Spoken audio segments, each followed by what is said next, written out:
আসিয়া ধর্ষণ হলো মাগুরায়, সারা দেশ তোলপাড়, এখানে মিছিল, ওখানে মিছিল, ওখানে মানববন্ধন। এখন হয়তো আসিয়ার নাম 4 মাস পরে কোনো আল্লাহর বান্দার মনেও নাই, ঠিক কিনা বলেন? মনেও নাই। ইসলাম যদি থাকতো, ওই আসিয়াকে যারা ধর্ষণ করেছে যদি অথেন্টিকভাবে প্রমাণ হতো, আর ওদেরকে ধরে নিয়ে যদি ঠিক বাইতুল মুকাররমের সামনে ইসলামের বিধান অনুযায়ী ওদেরকে যদি শাস্তি দিয়ে কোটা টিভি চ্যানেলের মাধ্যমে দেখানো হতো, এই বাংলাদেশে ধর্ষণের জন্য মিছিল করা লাগতো না। গোটা জাতি শাস্তির ভয়ে ধর্ষণ করা বন্ধ করে দিত। যাবেন না তো? কোরআনের কাছে ফিরতে চায় না, সব জায়গায় যেতে চায়। কোরআনের কাছে ফিরতে চায় না, সব জায়গায় যেতে চায়। উপস্থিত সলাতুল জুমাদের জন্য মসজিদে আগত সম্মানিত মুসল্লি ভাইয়েরা, আমরা সর্বপ্রথম সেই রব আল্লাহর দরবারে শুকরিয়া আদায় করছি যে রব্বে কারীম আল্লাহ প্রতি জুমাবারের মতো আজও আমাদেরকে সুস্থ অবস্থায় তার ঘর মসজিদ আসবার তৌফিক দান করেছেন।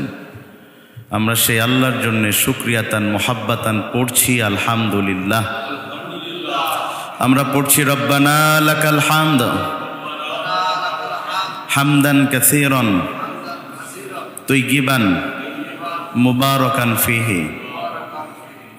দুরুদ এবং সালাম প্রেরণ করছি বিশ্ব মানবতার মহান আদর্শ, আপনার আমার জন্য আল্লাহ তাআলার পক্ষ থেকে প্রেরিত রহমত সাইয়্যিদুল মুরসালিন খাতামুন নবিয়্যিন রাহমাতুল লিল আলামিন মুহাম্মাদুর রাসূলুল্লাহ। সম্মানিত ভাইয়েরা, আমরা আজকে কোরআনুল কারীমের একটি গুরুত্বপূর্ণ সূরা, যেই সূরাতে আল্লাহ তাআলা মুসলমানদের বিজয়ের সুসংবাদ দান করেছিলেন, সূরার নাম সূরা আল ফাতহ। সেখানের 29 নম্বর আয়াতের অর্ধেক অংশ পড়েছি। আল্লাহ তৌফিক দান করলে সেখান থেকে কিছু কথা বলবো ইনশাআল্লাহ। ফাতহুন মানে হচ্ছে বিজয়, যে বিজয় আল্লাহ সুবহানাহু ওয়া তাআলা মুসলমানদেরকে দান করেছিলেন। এর একেবারেই শেষে একটা আয়াতকে কেন্দ্র করে আজকে আমরা কথা বলবো, যে আয়াতটি আমি অলরেডি পড়েছি, তার অর্থটা আমরা একটু আগে করে নেই। মুহাম্মাদুর রাসূলুল্লাহ সাল্লাল্লাহু আলাইহি ওয়াসাল্লাম, মুহাম্মদ সাল্লাল্লাহু আলাইহি সাল্লাম হচ্ছেন আল্লাহ রাসূল। সুবহানাল্লাহ। সবাই খুশি হননি বোধহয়? সুবহানাল্লাহ বলেন। মুহাম্মদ সাল্লাল্লাহু আলাইহি ওয়াসাল্লাম আল্লাহর রাসূল। ওয়াল্লাযীনা মাআহু, যারা রাসূলের সাথে থাকবে তাদের প্রথম গুণ হবে আশিদ্দাউ আলাল কুফফার, তারা কাফেরদের ব্যাপারে, দিন অস্বীকারীদের ব্যাপারে তারা কঠোর হৃদয়ের হবে, কঠিন মানসিকতার হবে। রুহামাউ বাইনাহুম, আর নিজেদের মধ্যে, ঈমানদারদের মধ্যে তারা রহম দিল হবে একে অপরের প্রতি। তাদেরকে কয়েকটি অবস্থায় দেখা যাবে। তারাহুম, তাদেরকে দেখা যাবে রুক্কা, তারা হবে রুকুকারী। আল্লাহ রাসূলের সাথে যারা থাকবেন, প্রথম কি বললাম, তারা কাফেরদের ব্যাপারে দৃঢ় কঠিন হৃদয়ের হবে। 2 নম্বর হচ্ছে নিজেদের মধ্যে, ঈমানদারদের মধ্যে তারা রহম দিল হবে। 3 নম্বরে তাদেরকে দেখা যাবে রুকুকারী হিসাবে। 4 নম্বর তাদেরকে দেখা যাবে সুজ্জাদা, সিজদাকারী হিসাবে। ইয়াবতাগুনা ফাদলাম মিনাল্লাহ, তারা অনুগ্রহ সন্ধান করবে আল্লাহর কাছে। ওয়া রিদওয়ানা, এবং তারা সন্তুষ্টিও চাইবে আল্লাহর কাছে, সন্তুষ্টিও চাইবে আল্লাহর কাছে। আমরা সামনের দিকে যাই। অর্থ বললাম, আমাদের রাসূল যে আল্লাহ রাসূল, এ ব্যাপারে সন্দেহ করলে কারণ ঈমান থাকবে? ঈমান থাকবে না। কুরআনুল কারীমে 4টা আমল অন্য 4টা আমলের সাথে জড়িত, একটার সাথে আর একটা না হলে সেই আমল পরিপূর্ণ হয় না। তার মধ্যে একটা হচ্ছে আকিমুস সালাহ ওয়া আতুজ যাকাত। যাকাত দিতে সক্ষম এমন মানুষ যদি যাকাত আদায় না করে, তার সালাত হয় না। সালাত আদায় করতেও সক্ষম, যাকাত দিতেও সক্ষম, সলাত আদায় করে কিন্তু জাকাত দেয় না, তার সলাত হয় না, একটার সাথে আরেকটা যুক্ত। যদি কোনো জাকাত দিতে সক্ষম ব্যক্তি সলাত পড়ে কিন্তু জাকাত না দেয়, তার জাকাত তো হলোই না, নামাজও হবে না। 2 নম্বর হচ্ছে তা'মুরুনা বিল মা'রুফ ওয়া তানহাউনা আনিল মুনকার। সৎ কাজের আদেশের সাথে আল্লাহ অসৎ কাজের নিষেধের আইন করে দিয়েছেন। তার মানে শুধু ভালো কাজে মানুষকে ডাকলে হবে না, অন্যায় কাজে বাধা দিতেও হবে, একটার সাথে আরেকটা যুক্ত। 3 নম্বর আতিউল্লাহ ওয়া আতিউর রাসূল। যেখানেই আল্লাহর আনুগত্য সেখানেই রাসূলের আনুগত্য। আল্লাহর আনুগত্য পরিপূর্ণ হয় না যদি রাসূলের আনুগত্য না করা হয়। কারণ আমরা কিভাবে আল্লাহর আইন মানব এটা প্র্যাকটিক্যালি দেখিয়েছেন মুহাম্মদুর রাসূলুল্লাহ। সালাত এটা আল্লাহর আদেশ। সালাত কার আদেশ? এই যে আমরা নামাজ এসেছি কার আদেশে? কিন্তু এই নামাজ পড়ব কিভাবে এটা দেখিয়েছেন মুহাম্মদুর রাসূলুল্লাহ।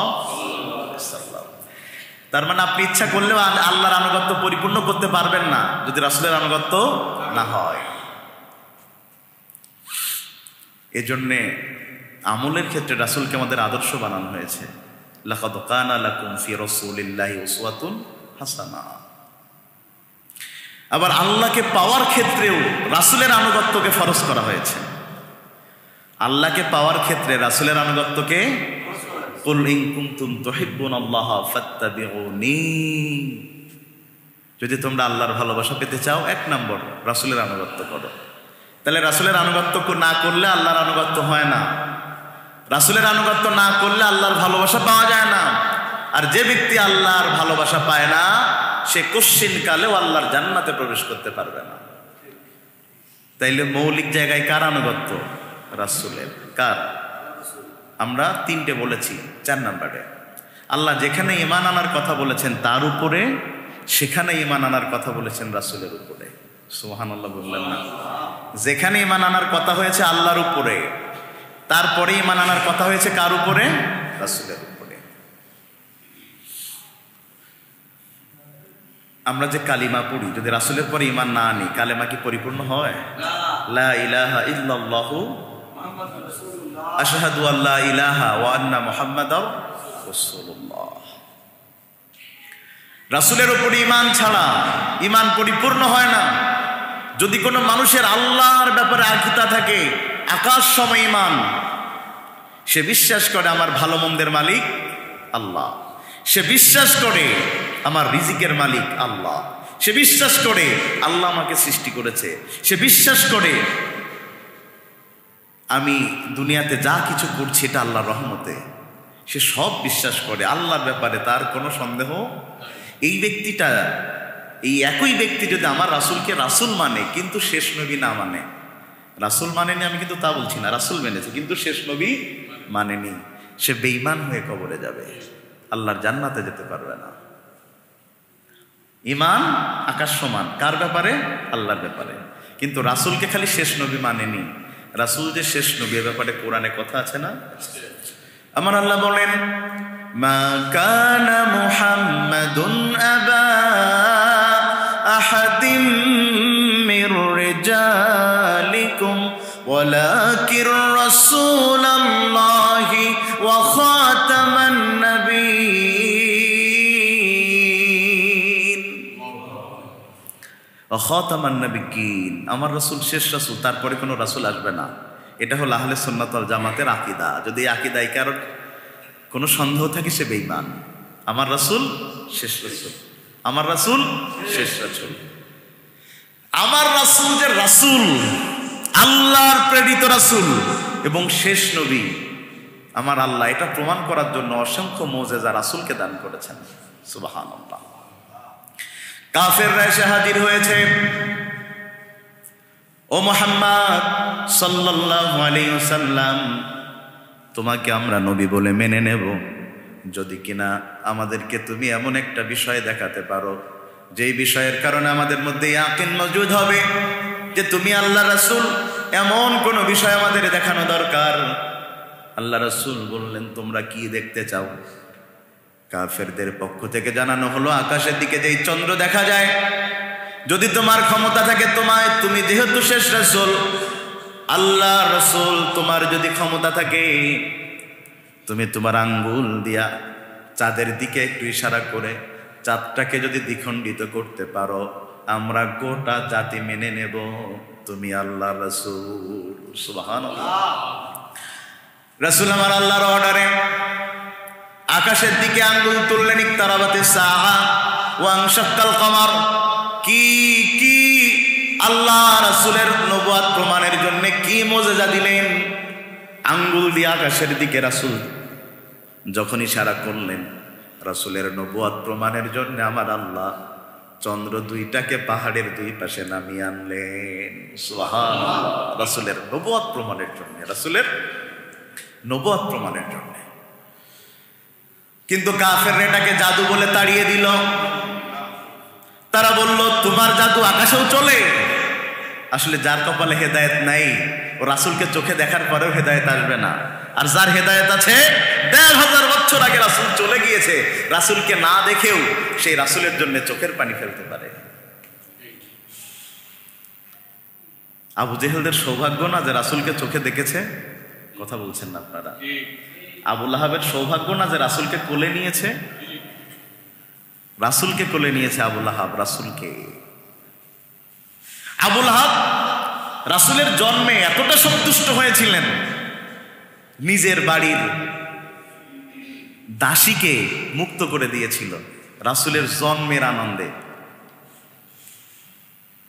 সেই মানুষটাও জাহান্নামে যাবে, তার নামে আল্লাহ কোরআনে সূরা দিয়েছেন।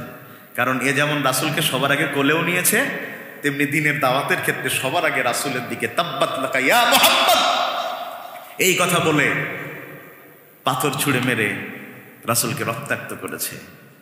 সে বলেছে, তাব্বাত লাকা ইয়া মুহাম্মদ, মুহাম্মদ ধ্বংস হোক। আর আমার আল্লাহ তার নামে সূরা পাঠিয়েছে, তাব্বাত ইয়াদা আবি লাহাবিউ ওয়া তাব, তার হাত ধ্বংস হয়ে যায়। এখন আবু লাহাবের চাওয়া পূরণ হবে না আল্লাহটা পূরণ হবে? আল্লাহটা। রাসূলের নবুয়তি প্রমাণের জন্য,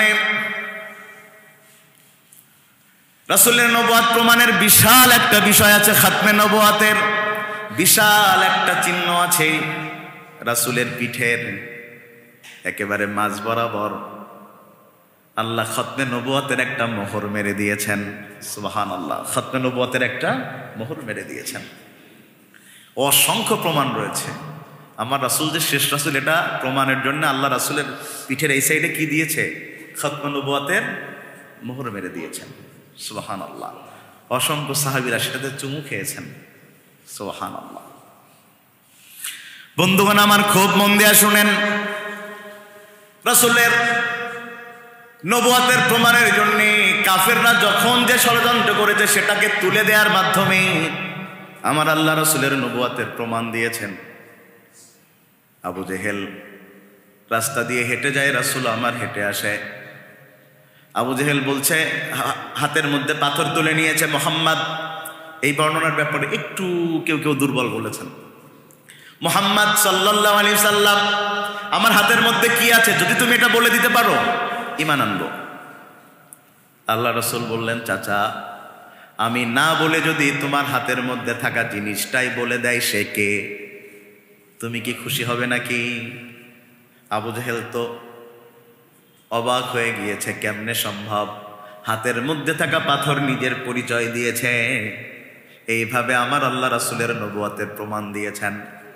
সে আল্লাহ বলছেন, মুহাম্মাদুর রাসূলুল্লাহ, আমার রাসূল হচ্ছে মুহাম্মদ সাল্লাল্লাহু আলাইহি ওয়াসাল্লাম। রাসূলের নবুয়তের প্রমাণের জন্য কাফেররা তার সাথে কুস্তি লড়ার জন্য রোকানার মতো বীরকে পর্যন্ত হায়ার করেছে। যে আমরা তো অন্যান্য জায়গাতে পরীক্ষা করে বারবার পাশ করে একটু মারামারি করে দেখি পারে কিনা। সুবহানাল্লাহ, একটু আগের তো কন্যা ভাই। সুবহানাল্লাহ, সুবহানাল্লাহ। নবুয়তের প্রমাণ, রোকানা সেই সময়ের সবচেয়ে বড় বীর। কি তার শরীরে ক্ষমতা, অথচ তারা জানে না আল্লাহ রাসূলকে আমার আল্লাহ এক হাতে 4000 জান্নাতি পুরুষের শক্তি দান করে দিয়েছে। এক হাতে 4000 জান্নাতি পুরুষের শক্তি দান করেছে। রুকানা বলল, আগে আমারে ধরো। আমার রাসূল বললেন, না, আমরা কখনো আগে ধরি না, যাতে কেউ আমাদের জালিম বলতে না পারে, এজন্য আমরা আগে ধরি না। তবে যা শোনো, যদি আমাদের কেউ ধরে আমরা ছেড়েও দেই না, কারণ কোরআন কি বলে? ফায়াতুলুনা ওয়া ইউক্তালুন, ওরা যেভাবে মারে তোমরাও সেভাবে মারো। তা আমরা আগে আল্লাহকে আমাদের আগে মারতে বললেন না ওদেরটাকে সহ্য করতে বললেন? ফায়াতুলুনা ওয়া ইউক্তালুন, ঠিক যেইভাবে হত্যা করে তোমরাও সেইভাবে হত্যা করো। তা রাসূল বলছে, তুই আগে আমারে ধর। ধরেছে, নড়াইতে তো পারে নাই। ঘটনা বলা উদ্দেশ্য নয়, রাসূল ধরে চাষার মেরেছে, লোকটা পড়ে গিয়ে প্রথমবারেই বলছে, পৃথিবীতে আমি কোনো এমন শক্তিশালী পুরুষ দেখি নাই যে রোকানাকে জমিনে ফেলে দিতে পারে। রাসূল বিজয় লাভ করলেন প্রত্যেকটা জায়গাতে। কি রাসূল পেয়েছি আমরা! পা উপরের দিকে তুলেছে আল্লাহ, মেরাজ করিয়ে তার সাথে সাক্ষাৎ করিয়েছেন। কি রাসূল পেয়েছি আমরা! আল্লাহ বলছেন, কি রাসূল পেয়েছে শোনো। লাকাদ জাআকুম রাসূলুম মিন আনফুসিকুম আযীযুন আলাইহি মা আনিতুম হারিসুন আলাইকুম বিল মুমিনিনা রাউফুর রহিম। এমন রাসূল পাইছো জানো, তিনি তোমাদের কল্যাণকামী, তিনি তোমাদের কখনো অকল্যাণ চান না। সুবহানাল্লাহ বললেন না রে ভাই? এমন রাসূল পেয়েছো যে কখনো তোমাদের অকল্যাণ চায় না, কল্যাণ চায়। কল্যাণ চাওয়ার প্রমাণ কোথায়? তাইফের ময়দানে যান। কাফেররা পাথর মেরে মেরে এত আঘাত করেছে, রক্ত ঝরতে ঝরতে যখন নিচের দিকে নামতে শুরু করে, নিজের রক্তগুলা 2 হাত দিয়ে উপরের দিকে তুলতে থাকে। সাথে থাকা সাহাবী ডাক দিয়ে বলেন, ইয়া রাসূলুল্লাহ, এত কষ্ট করে কেন রক্তগুলো উপরের দিকে তুলেন আপনি? কেন রক্তগুলো জমিনে আপনি যেতে দিতে ভয় পান? এতটা আঘাত প্রাপ্ত হওয়ার পরেও রাসূল আমার ডাক দিয়ে বলছেন, সাহাবীরে, যদি আমার রক্ত জমিনে পড়ে তায়েফের ময়দানে রহমত উঠে যাবে, আমার কষ্ট দেওয়ার কারণে ফসল ফলবে না।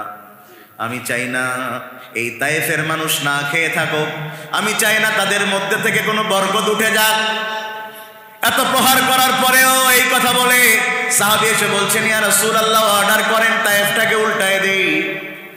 রাসূল আমার বলছেন, ও আল্লাহর ফেরেশতা, যদি কিনা তুমি জমিন উল্টায়া দাও, তাইলে আমি নবী কার কাছে দ্বীনের দাওয়াত পৌঁছাবো? সুবহানাল্লাহ, সুবহানাল্লাহ। লাকাদ জাআকুম রাসূলুম মিন আনফুসিকুম আযীযুন আলাইহি মা আনিতুম হারিস, যিনি তোমাদের কল্যাণ চান, কোন সময় কল্যাণ চান না।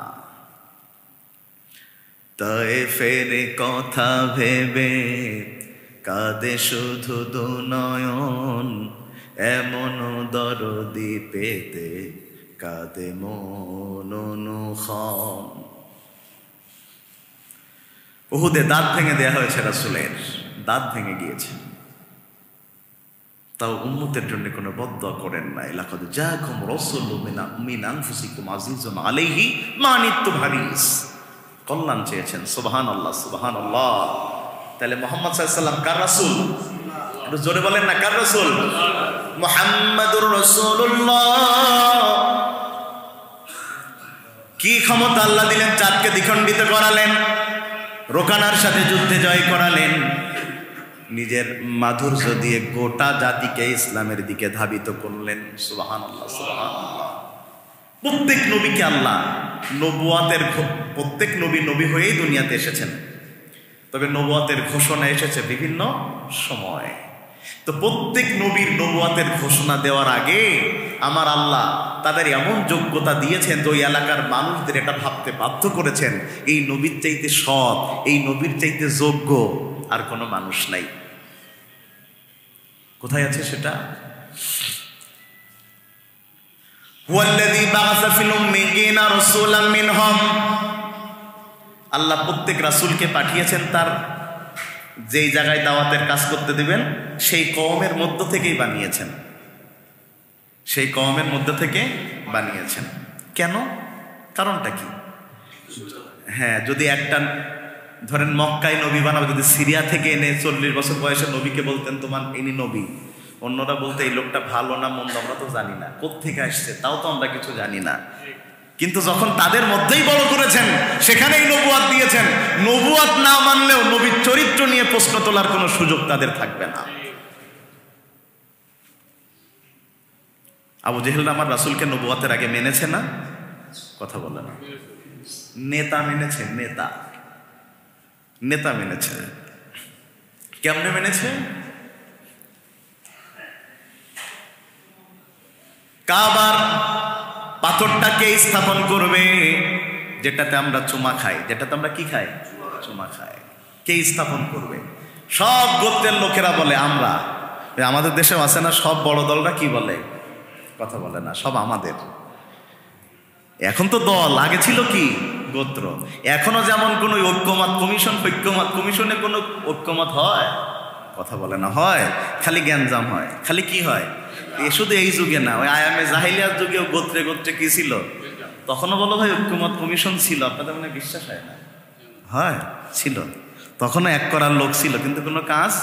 সবাই বলে আমরা বড় দল, বলে আমাদের 30, ও বলে আমাদের 40, ও বলে আমাদের 50। সব দল সেদিনে গজানো দলও বলে আমরা 300 আসন পাবো। কথা বলে না। সেদিন জন্মানো দলও বলে 300 আসন পাবো। বিএনপি বলে 300 আসন পাবো। জামাত বলে এবার সব দল ক্ষমতায় যাবে। তো সব দল যদি ক্ষমতায় যায় তো বাংলাদেশ তো 4-5 খান করা লাগে, কি বলেন? হ্যাঁ, ঐক্যমত, কোন ঐক্যমত কমিশনের কোনো প্রস্তাব মানছে না তারা। সবাই বলছে এই পাথর আমরা স্থাপন করব। ঐক্যমত কমিশনের লোকেরা দেখলো ডক্টর মোহাম্মদ ইউনূসের মধ্যে একটা লোক আনা লাগবে যার নোবেল প্রাইজ আছে, সবাই মেনে নেবে। কি বলেন আপনারা? যে এমন একজনের বানানো হোক যাতে ভারতও মানতে বাধ্য হয়, আমেরিকা। এই বুদ্ধি শুদ্ধির কথা বলছি আর কি। তেমন একজন লোককে খুঁজে বের করো যে ঐক্যমত কমিশনে ঐক্য না হলেও তার ব্যক্তিত্বের কারণে কিছু একটা হয়। মুরব্বী একটা পরামর্শ দিল, এরকম লোকজন তো খুঁজে বের করা কঠিন, কারণ আমি যার বলবো ভালো ও বলবে তাহলে তোর দলের লোক। কথা বলছে না। আমি যার বলবো ভালো, বাকিরা কি বলবে? তাইলে তোর দলের লোক, তোর দল, ও তো মানবে না। তার চাইতে একটা কাজ করো, কালকে সকালে যে সবার আগে কাবার চত্বরে প্রবেশ করবে সেই বিচার করে দিবে। লোকেরা বলতেছে কিডা না কিডা প্রবেশ করে, আমার আল্লাহ রাসূলের যোগ্যতা প্রমাণের জন্য। কোন নবী ফজরের পরে ঘুমাতেন না, সবার আগে চলে গিয়েছে কাবার চত্বরে। চারপাশ থেকে লোকজন দেখে বলছে সঠিক মানুষ প্রবেশ করেছে। সবাই বিচার করলে 2 নম্বরের সম্ভাবনা আছে, এই মানুষটা বিচার করলে কোনো 2 নম্বরই হওয়ার সম্ভাবনা নেই। এই জন্য আমি হুজুরদেরও বলি যে খালি মসজিদে নামাজ পড়ানো যোগ্যতা অর্জন করলে হবে না, বিচারে গেলে যেন হুজুরের বিচার মানতে বাধ্য হয় এমন মেধাবী হওয়া লাগবে। খালি ওয়াজ করে দিলি তো কেউ মানবে না, সে জায়গায় যেয়ে তো বিচার করার ক্ষমতাও থাকা লাগবে। রাসূল আমার বললেন একটা কাজ করো, চাদর আনো। লোকেরা বলে হুজুর কি পাগল হয়ে গেছে নাকি, বিচারের সাথে চাদরের কি সম্পর্ক? রাসূল চাদর আনালেন, চাদরের মাঝখানে পাথরটাকে বসালেন। প্রত্যেক গোত্রের প্রধানকে এসে বললেন চাদরের চারপাশ দিয়ে ধরো। সুবহানাল্লাহ বললেন না রে ভাই? ওরা তো অবাক হয়েছে, এত সুন্দর চিন্তা আমাদের মাথায়ও আসে নাই। এত সুন্দর চিন্তা আমাদের মাথায়ও, কার চিন্তা কার মাথায় হয়তো বোঝানো তো যায় না। ওই সাংবাদিকরা প্রশ্ন করেছে যে ঢাকায় খাল বিলগুলো এত দূষিত খারাপ, তো যেই বুদ্ধি কারো মাথায় আসে না এক হুজুরের মাথায় আসছে। সে বলছে যদি প্রতি বছর এই ঢাকার খাল বিলগুলোতে নদীগুলোতে রাজনীতিবিদ মেয়র ডিসিদের একবার করে সুবইন দিত, শুনেছেন না আপনারা? এটা ঠিক হয়ে যেত। তা বুদ্ধি অনেক সময় উপরের লোকের চাইতো নিজের লোক নিচের লোকের ভালো আসতে পারে। ভাই আমি আজকে গরম হচ্ছে না বলে আপনাদেরকে ঘুম লাগতেছে নাকি? আজ আমার গরম হওয়ার ইচ্ছা নেই, এইভাবেই কথা বলার ইচ্ছা। শুনেন, চারপাশ দিয়ে ধরেছে, প্রত্যেক দলের লোক বলতেছে আমরাই ধরেছি, আমরাই মাস্টার মাইন্ড। কথা বুঝছেন নাই বোধহয়? প্রত্যেকেই ধরেছে না, প্রত্যেক দলের প্রধান ধরেছে। এখন মাস্টার মাইন্ড কি একজন না সবাই? কথা বলছেন না, একজন না সবাই? তো সবাই মাস্টার মাইন্ড, কিন্তু ঘটনা ঘটে যাবার পরে যদি কোনো একক ব্যক্তি একক দল নিজেকে মাস্টার মাইন্ড ঘোষণা করে তা বুঝবেন ওটা আন্দোলনের ছাড়া আর কিছু নয়। যেটা সবাই মিলে করা হয়েছে সেটার আপনি একক ক্রেডিট কেন আনছেন? এটা একলা এনসিপির নয়, এটা একলা বিএনপির নয়, এটা একলা জামাতেরও নয়, এটা গোটা জাতির। স্বীকার করেন না কেন? হ্যাঁ, রাগ করতেছেন মনে হয়। মুহাম্মাদুর রাসূলুল্লাহ, মুহাম্মদ সাল্লাল্লাহু আলাইহি ওয়াসাল্লাম কার রাসূল? আল্লাহ রাসূল। পদে পদে প্রমাণ করে দিয়েছেন আল্লাহ। নবুয়াতের আগেও বিভিন্ন কাজে রাসূলকে আল্লাহ এমন এমন যোগ্যতার বহিঃপ্রকাশ কাফেরদের সামনে করিয়েছেন যাতে 40 বছরে নবুয়াত দিলে গোটা জাতি মানতে বাধ্য হয়। সুবহানাল্লাহ, গোটা জাতি মানতে বাধ্য হয়, এমন এমন যোগ্যতা দিয়েছেন। সুবহানাল্লাহ, সুবহানাল্লাহ। আল্লাহ আবার রাসূলকে দিয়ে আল্লাহ সব ধরনের কাজ করিয়েছেন। কেন বলেন তো? যে যে সেক্টরে কাজ করে না সে সেক্টর নিয়ে কিন্তু কথা বলতে একটু কষ্ট হয়ে যায়। তখন লোক বলবে যে আপনি অত কথা বলে না দেন, আপনি জীবনে কি গোডাউনে কাজ করেছেন?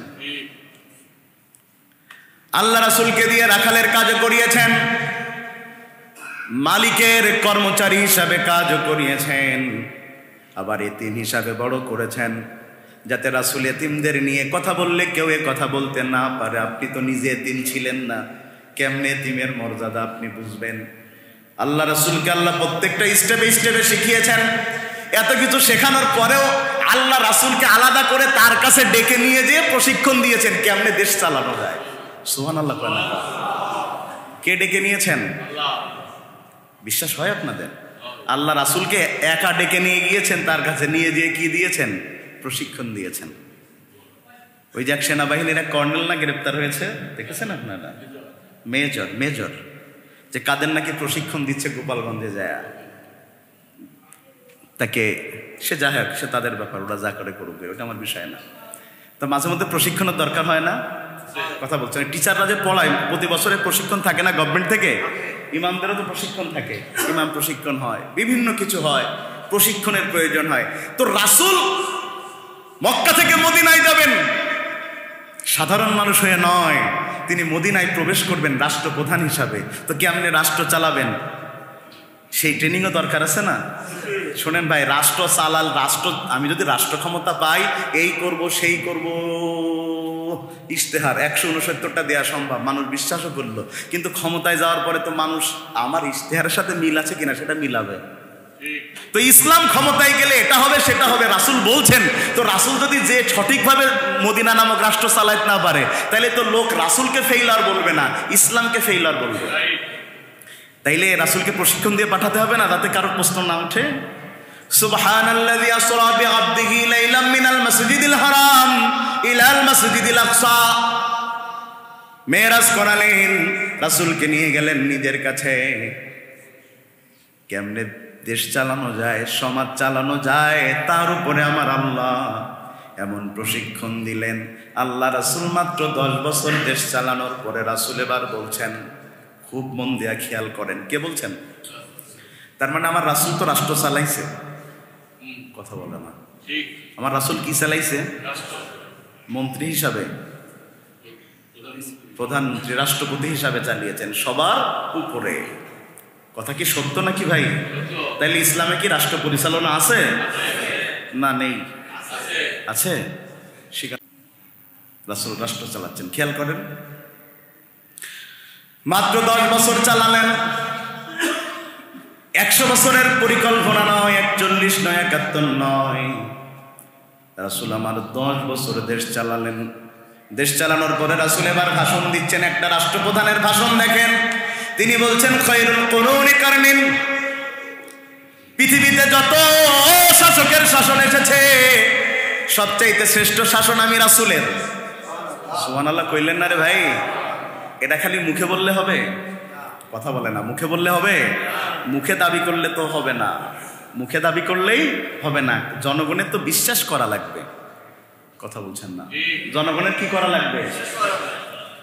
জনগণ চোখে দেখছে না পদ্মা সেতু, জনগণ চোখে দেখছে না মেট্রো রেল, ওই জনগণ দেখছে না এক্সপ্রেস হাইওয়ে, জনগণ দেখছে না এলিভেটেড এক্সপ্রেস, সব তো দেখছে। দেখার পরেও এতদিন ধরে কাজ করা মানুষের বিরুদ্ধে কেন যাচ্ছে?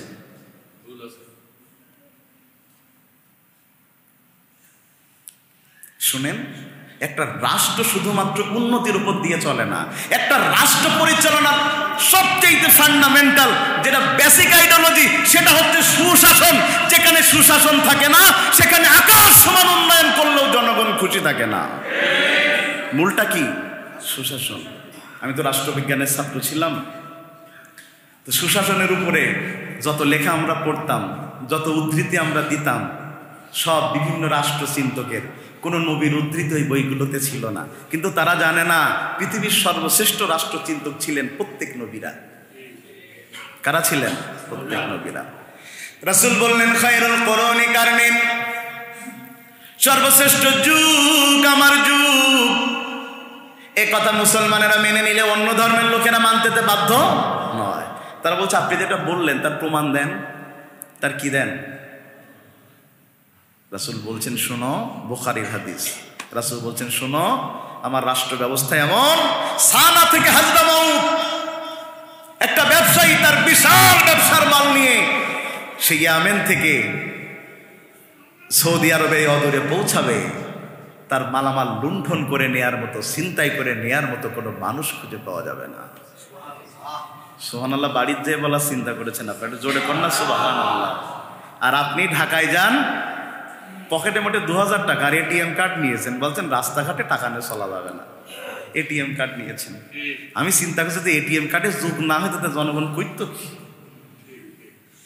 পকেটে টাকা নিতে পারছেন না। একটা নারী একটা বাসে উঠেছে, এক এক করে সব পুরুষেরা নেমে গিয়েছে, ওই নারী এখন একা। নারী বারবার একবার ড্রাইভারের দিকে খেয়াল করে, একবার হেল্পারের দিকে, কি না জানি ফোন দিয়ে আটতেছে। কারণ মাঝে মধ্যেই পত্রিকায় দেখা যায় তরুণীকে একা পেয়ে বাসের মধ্যে ধর্ষণ করা হয়েছে। নিরাপত্তা নাই, নিরাপত্তা নাই। নিরাপত্তা আছে? কোনো জায়গায় নাই। একটু ওয়াজ মাহফিলে যাবেন, তাও তো চুরি হয়, হচ্ছে না? আমারই তো হয়েছে, কি বলেন আপনারা? প্রিয় ভাইয়েরা আমার, রাসূল বলছেন সানা থেকে হাজরামাউত ব্যবসায়ী তার ব্যবসার মাল নিয়ে যাবে, ছিনতাই লুণ্ঠন হওয়া দূরে থাক, কোনো মানুষ ওই মালের পাশ দিয়ে যাওয়ার সময় শুয়েও দেখবে না। সুবহানাল্লাহ বলো। 2 নম্বরে রাসূল বলছেন, কোন সম্ভবত এই উদ্ধৃতিটা আমি এই জুমার আগের জুমায় দিয়েছিলাম, কোন নারী সুন্দরী যুবতী গভীর রাতে বিভিন্ন স্বর্ণ দ্বারা আবৃত হয়ে সানা থেকে হাজরামাউত যাবে, কোন মানুষ ধর্ষণ করা দূরে থাক, ইফটিজিং করা দূরে থাক, তার দিকে চোখ তুলে তাকানোর সাহস করবে না। সুবহানাল্লাহ, সুবহানাল্লাহ।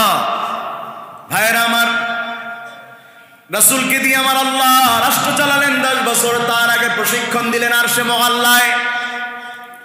এত সুন্দরভাবে রাসূল আমার দেশ চালিয়েছেন। আমার রাসূলের দোষ ধরার জন্যে এত এত গবেষণা হয়েছে, কিন্তু রাসূলের রাষ্ট্র ব্যবস্থা নিয়ে কোনো ভুল আজ পর্যন্ত কোনো বুদ্ধিজীবী ধরতে পারে নাই। সুবহানাল্লাহ, ধরতে পারে নাই।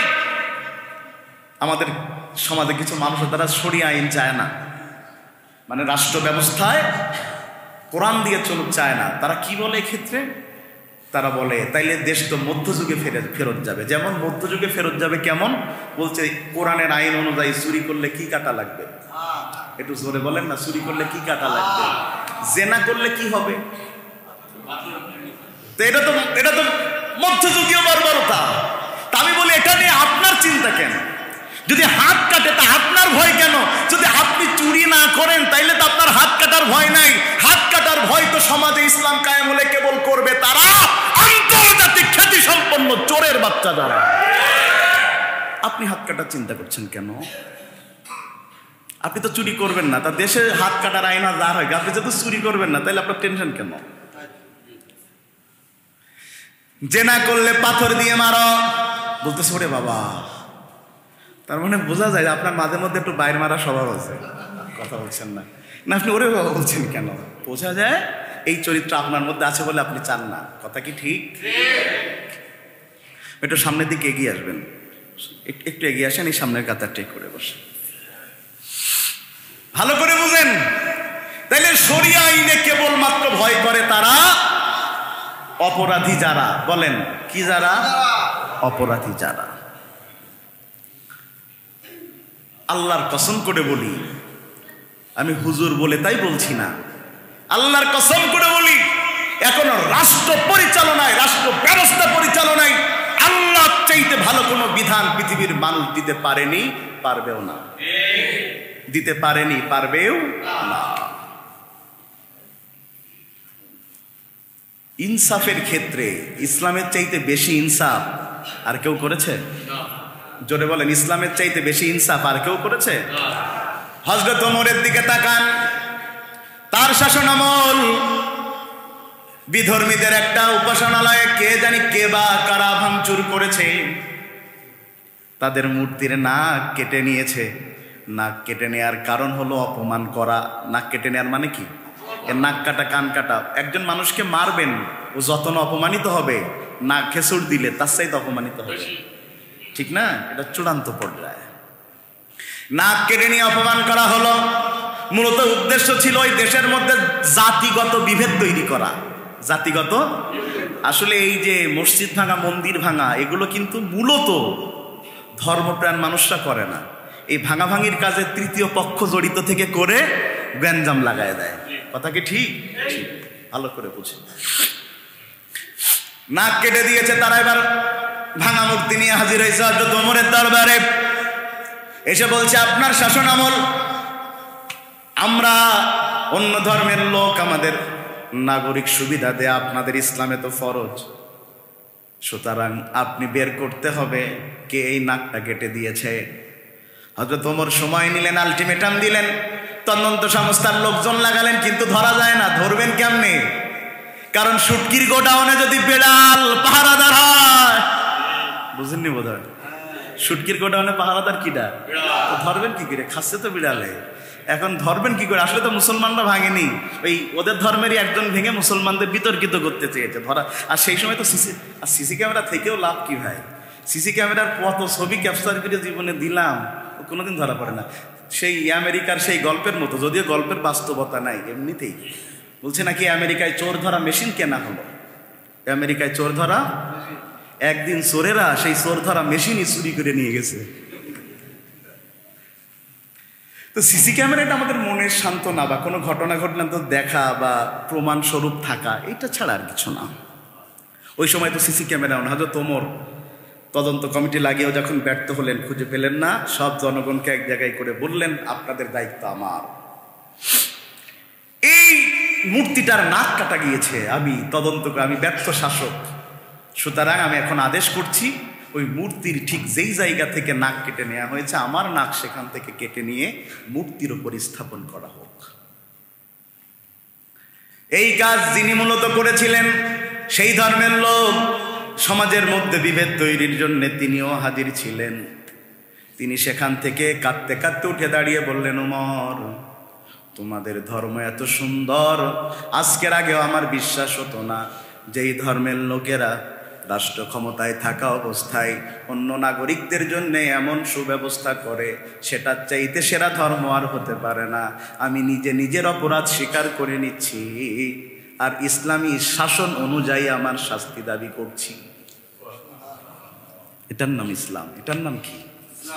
এটার নাম কি? ভাইয়েরা আমার, মুহাম্মাদুর রাসূলুল্লাহ, মুহাম্মদ সাল্লাল্লাহু আলাইহি সাল্লাম আল্লাহর রাসূল। সব ধরনের কাজ দিয়ে আল্লাহ প্রমাণ দিয়েছেন, নবুয়তের আগেও দিয়েছেন, নবুয়তের পরেও দিয়েছেন। সব জায়গাতে রিসালাতের সব দায়িত্ব যখন পালন হয়ে গেছে, রাসূল এবার চলে যাবেন দুনিয়া থেকে। কার অর্ডারে? জোরে বলেন না, কার অর্ডারে? রাসূল দুনিয়া থেকে চলে গিয়েছেন না? চলে গিয়েছেন, আমরাও যাব।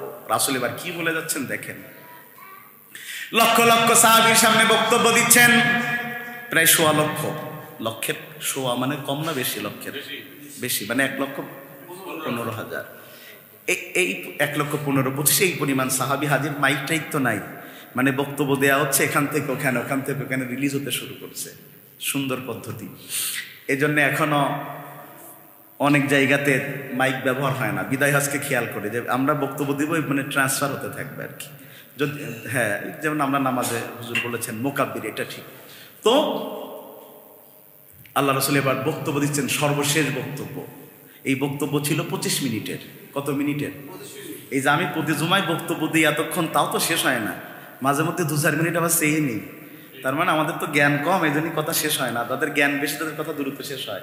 কারণ আমার 1 ঘন্টার কথায় হয়তো একটা কথার ওজন খুঁজে পাবেন না, কিন্তু বহুল যারা চিন্তক হয় তাদের একটা কথা 1 ঘন্টার কথার সমান জ্ঞানের। 25 মিনিটের বক্তব্য দিলেন আমার রাসূল। আলহামদুলিল্লাহ, 25 মিনিটের বক্তব্য আজকে 1500 বছর ধরে গবেষণা হয়েছে, এখনো কোনো ব্যক্তি, কোনো সংস্থা, কোনো গ্রুপ 1 মিনিটের বক্তব্য গবেষণা করে শেষ করতে পারে নাই। সুবহানাল্লাহ বললেন। 1 মিনিটের বক্তব্য গবেষণা করে শেষ হয় নাই। তবে তিনি যত কথা বলেছেন এর ভিতরে সবচেয়ে বড় কথা যেটা ছিল, তারাক্তু ফীকুম আমরাইন লান তাদিল্লু মা তামাসসাকতুম বিহিমা। আমি চলে যাচ্ছি, তবে তোমরা এটা ভেবো না আমি চলে যাবার পরে তোমরা অনেক সমস্যায় থাকবা, বিপদে থাকবা, এই চিন্তা করার কোনো দরকার নাই। কারণ আমি চলে গেলেও 2টা জিনিস তো আমার পরে থেকে যাচ্ছে, তারা আমার হয়ে তোমাদেরকে কিয়ামত পর্যন্ত জান্নাতের পথ দেখাবে। 1 নম্বর কিতাবুল্লাহ, আল্লাহর কিতাব। বলেন কার কিতাব? কার কিতাব? কোরআন। মসজিদে আছে না কোরআন? এই কথাটা শুনতে খারাপ লাগবে, এই কোরআন মসজিদের তাকে থাকা যত না প্রয়োজন, তার চাইতে সংসদের তাকে থাকা বেশি প্রয়োজন। কারণ এই মসজিদ এমনি কোরআন দিয়ে চলবে, এই মসজিদ এমনি কি দিয়ে চলবে? এই 5 ওয়াক্ত নামাজ আমরা কি দিয়ে করি? এই যে আপনারা যদি এর মধ্যে যদি কোরআন বিরোধী কোনো কাজ আমিও করে ফেলি, তা ছাড় দেবেন নাকি? তত দিবেন না। এখানে এমনি মসজিদের ভিতরে এমনি কোরআন দিয়ে চলে। কোরআন দিয়ে চলা দরকার সংসদে থাকলে কি হবে? ওই কোরআন দেখে দেখে যদি চোরের হাত কাটার জন্যে, চুরি করার কারণে হাত কাটার বিধান জারি করা হয়, এ দেশের দুর্নীতির বিরুদ্ধে মিছিল করা লাগবে না, হাত কাটার ভয়তে একটাও চুরি করবে না। দিচ্ছেন না তো, দেন না। এদেশে জেনা হয়, এদেশে ধর্ষণ হয়। ওই আসিয়া ধর্ষণ হলো মাগুরায়, সারা দেশ তোলপাড়, এখানে মিছিল, ওখানে মিছিল, ওখানে মানববন্ধন। এখন হয়তো আসিয়ার নাম 4 মাস পরে কোনো আল্লাহর বান্দার মনেও নাই, ঠিক কিনা বলেন? মনেও নাই। ইসলাম যদি থাকতো, ওই আসিয়াকে যারা ধর্ষণ করেছে যদি অথেন্টিকভাবে প্রমাণ হতো, আর ওদেরকে ধরে নিয়ে যদি ঠিক বাইতুল মুকাররমের সামনে ইসলামের বিধান অনুযায়ী ওদেরকে যদি শাস্তি দিয়ে কোটা টিভি চ্যানেলের মাধ্যমে দেখানো হতো, এই বাংলাদেশে ধর্ষণের জন্য মিছিল করা লাগতো না, গোটা জাতি শাস্তির ভয়ে ধর্ষণ করা বন্ধ করে দিত। যাবেন না তো। কোরআনের কাছে ফিরতে চায় না, সব জায়গায় যেতে চায়। কোরআনের কাছে ফিরতে চায় না, সব জায়গায় যেতে চায়। আমরা শুধু আজকে একটা পয়েন্টের উপরে কথা বলছিলাম, মুহাম্মদ সাল্লাল্লাহু আলাইহি ওয়াসাল্লাম কার রাসূল? আল্লাহ রাসূল। তা আল্লাহ রাসূল এখন দুনিয়াতে নাই, তাইলে আমাদের জন্য 1 নম্বর রেখে গিয়েছেন কি? জোরে বলেন, রেখে গিয়েছেন কি? 2 নাম্বার ওই যে আল্লাহ রাসূলের সুন্নাহ, হাদিস, খবর। হাদিস রেখে গিয়েছেন, সুন্নাহ রেখে গিয়েছেন। ভাই রাসূলের সুন্নায় বরকত কম না বেশি? বিশ্বাস হয়?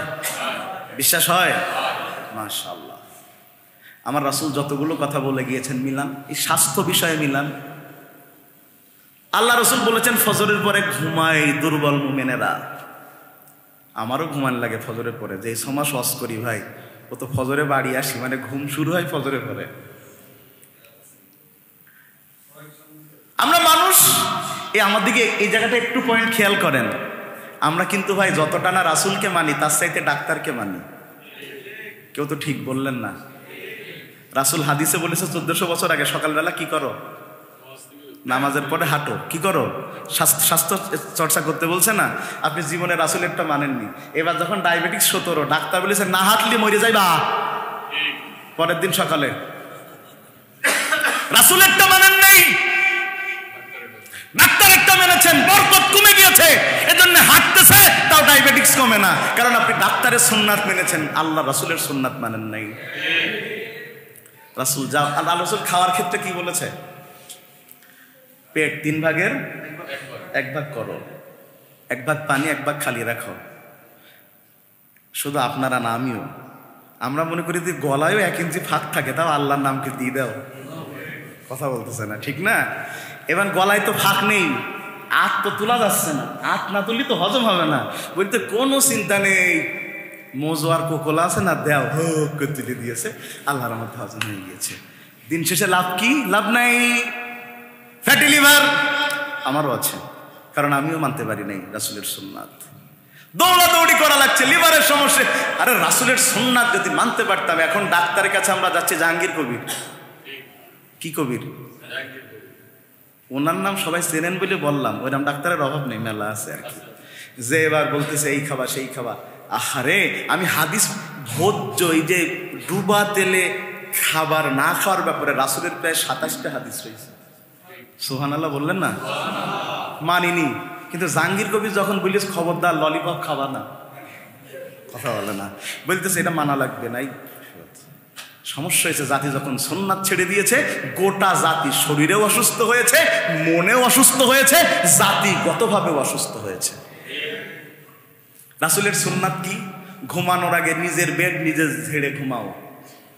সুবহানাল্লাহ বলেন। বলতেছেন এটার মধ্যে কি সমস্যা? সমস্যা দেখলেন না, পত্রিকায় আসলো বালিশের নিচে মিস্টার সাপ, সাপ সাপ, শীতকাল বালিশের নিচে আরামসে ঘুমিয়ে রয়েছে, বাচ্চা শুয়ে দিয়েছে না, সকালবেলা বাচ্চা মরা উঠেছে। রাসূল বলছে বিছানা ঝেড়ে ঘুমাও। যদি রাসূলের সুন্নাত মেনে বিছানা ঝেড়ে ঘুমানো হতো, হয়তো ওই সাপের আক্রমণ থেকে বাচ্চাটা বেঁচে যেত। রাসূল বলছেন তোমরা যখন ঘুমাও ডান কাতে ঘুমাও। ডাক্তাররা কি বলে? ডান কাতে ঘুমানোর ব্যাপারে অসংখ্য হাদিস আছে। ডান কাতে ঘুমালে কিডনির কি কি উপকার হয়, ওই গুগলে সার্চ মারলে দেখবেন আসতেছে, হাদিসে সবগুলো আছে। আমরা ডাক্তারেরটা ডাক্তার বলে ডান কাতে ঘুমতি, একদম বিসমিল্লাহি ওয়ালা বারাকাতিল্লাহ ঘুম পড়িস। রাসূলেরটা মানে নাই। আল্লাহ, রাসূলের প্রত্যেকটা সুন্নাত হয় সমাজের উপকার করবে, নাই ব্যক্তির উপকার করবে, নাই শরীরের উপকার করবে, কিছু না কিছু করবে। রাসূল এমন কোনো কথা বলে যান নাই লক্ষ লক্ষ হাদিসের মধ্যে যে কথা জাতির জন্য প্রয়োজন না, এমন একটা অক্ষর আমার রাসূল তার জীবদ্দশায় বলে যান নাই, বলে যান নাই। রাসূলের প্রত্যেকটা সুন্নতে বরকত। বলেন প্রত্যেকটা সুন্নতে কি? আল্লাহ রাসূল বলছে খাওয়ার পরে কি করো? না, মিষ্টি খাওয়ার আগে, খাওয়ার পরে ওই যে প্লেট কি করো? আমরা তো ভাই নবাবের বেটা, কথা কয় না, কি এর বেটা? নবাব। আমরা হোটেলে যাই, টাকাওয়ালা মানুষ তো, চোখের খিদে 12 রকম আইটেম দিয়ে একটু একটু করে খেয়ে নবাব মুখ মুছতে মুছতে উঠে গিয়েছে। আপনি জানেন না ইন্নাল মুবাযযিরিনা কানু ইখওয়ানুশ শায়াতিন। আপনি যখন 1000 টাকার খাবার নষ্ট করছেন, ওই গাজার একটা ছোট্ট বাচ্চা খাবার আনতে যে মারা যাচ্ছে। তো রাসূল বলছেন তোমরা খাবার যতটুকু প্লেটে নাও শেষ করো, শেষ করে নেওয়ার পরে কি করো? আঙ্গুল দিয়ে চাটান মারো। কি করো?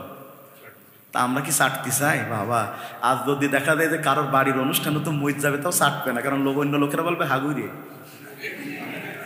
ভাই শব্দটা শুনতে খারাপ লাগলো, বাস্তব না? যে খেয়েছ তো খেয়েছে, সেটাও খাচ্ছে। আরে নবাব বাড়ি পোলট্রির হাড় তাই সিবিয়ে তামা তামা করে দেয়, আর অন্য জায়গায় খাই দিলে হাড় শুয়ে দেখে না নবাব। আচ্ছা, রাসূল হাড় খাইতে বলেছেন, ওই দেশি মুরগির হাড়গুলো চিবান, কি যে বরকত। তাই বলে নিয়মিত পোলট্রি খেয়ে আবার শেষ হয়ে যায় না, যে অবস্থা এখন বিপদ। ভাই কথা একেবারেই শেষের দিকে চলে এসেছে। রাসূল বলতেছে চেটে খাও। কেন? ওই চেটে খাবার ফলে আঙ্গুল আর জিহ্বার ঘর্ষণে যেই লালা বের হয়, এই লালা খাদ্য হজম করতে 100% ভূমিকা রাখে। মজো লাগে না, অমিডনও লাগে না। হুজুর যে কোন কোম্পানির ওষুধ বেছে মনে টাকা দিয়েছে, অমিডনের নাম বলতেছে, হতেও পারে নাও পারে, আমি জানি, এমনি বললাম হুজুর। শুনেন, রাসূলের সুন্নাত মানলে আলাদা কোল্ড ড্রিঙ্কস তৈরি করা লাগতো না, আমরা সুন্নাত মানিনি বলে তৈরি করা লেগেছে। কথা সত্য। রাসূল কোন কোন খাবার খেতে পছন্দ করতেন আপনি সার্চ দেবেন আজকে গুগলে, রাসূল কোন প্রত্যেকটা খাবার। এখন এই ডাক্তাররা যা ডায়েটিশিয়ানরা দেয়, প্রত্যেকটা রাসূলের সুন্নতের খাবার। ডাক্তারের কাছে গেলেই বলছে আপনি ফাস্টিং করবেন, ফাস্টিং। তো ফাস্টিং মানে কি? ফাস্টিং মানে কি? রোজা বললি তো মধ্যযুগী হয়ে যাবে, তাই রোজা বলে না, বলে ফাস্টিং করবেন। কি করবেন? মানে সকালতে রাত পর্যন্ত না খেয়ে থাকবে। কেন রোজা বলতে লজ্জা করতেছে আপনার? ফাস্টিং লিখেছেন কেন?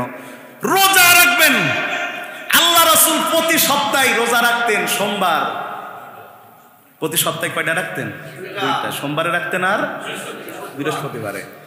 তা আপনি তো রাসূলের সুন্নত অনুযায়ী রাখেননি। ডায়েটিশিয়ান বলতে মাসে 2টো রাখবা, এইবার এই সপ্তাহে এইবার সমানে রাখতেছে, বরকত নাই। যদি রাসূলের সুন্নাত মেনে করতেন বরকত হতো।